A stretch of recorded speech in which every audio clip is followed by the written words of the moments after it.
Amod main ચોકડી પર અજાણ્યા વાહનની ટક્કરે ગાય ઘાયલ, અંબોલજીવોની સુરક્ષા સામે ઉઠ્યા સવાલો। આમોદના મુખ્ય માર્ગ પર ગતિના રાક્ષસોની બેફામ લાપરવાહી ફરી એકવાર મૂંગા જીવ માટે અભિશાપ સાબિત થઈ છે। શહેરના વ્યસ્ત ગણાતા મેઇન ચોકડી વિસ્તારમાં પૂરઝડપે દોડતા એક અજાણ્યા વાહને રસ્તા પર બેઠેલી ગાયને અડફેટે લેતા તે ગંભીર રીતે ઘાયલ થઈ હતી। આ ગોઝારી ઘટના સમયે અંબોલજીવની સાથે તેનું નાનું બચ્ચું પણ હાજર હતું, જે પોતાની માતાની આ હાલત જોઈને ભય અને વેદનાથી કંપી ઉઠ્યું હતું।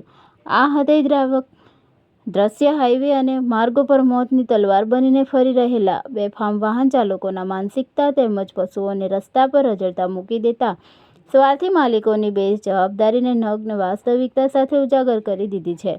અવારનવાર બનતી આવી દુર્ઘટનાઓ છતાં પ્રશંસનીય ઘસઘસાટ નિંદ્રા ન ઉડતા સ્થાનિક નાગરિકોમાં ભારે આક્રોશ ભભૂકી ઉઠ્યો છે।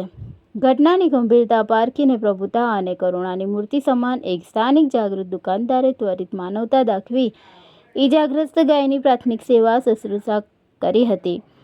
તે દરમિયાન અંબોલ પશુના માલિકને આ ઘટનાની જાણ થતાં તેઓ ત્યાં દોડી આવ્યા હતા અને ટેમ્પો લઈને ઘટના સ્થળે પહોંચ્યા હતા।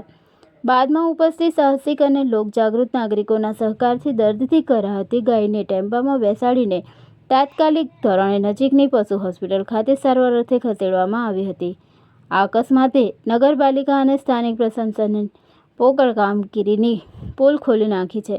ત્યારે રોષે ભરાયેલા નગરજનો દ્વારા ઉગ્ર માંગ ઉઠી છે કે તાત્કાલિક ધોરણે રઝળતા પશુઓને પકડીને પાંજરાપોળમાં ખસેડવામાં આવે અને મૂંગા જીવોના જીવ જોખમમાં મૂકતા બેદરકાર માલિકો વિરુદ્ધ લાલ આંખ કરી કડકમાં કડક કાનૂની કાર્યવાહી કરવામાં આવે।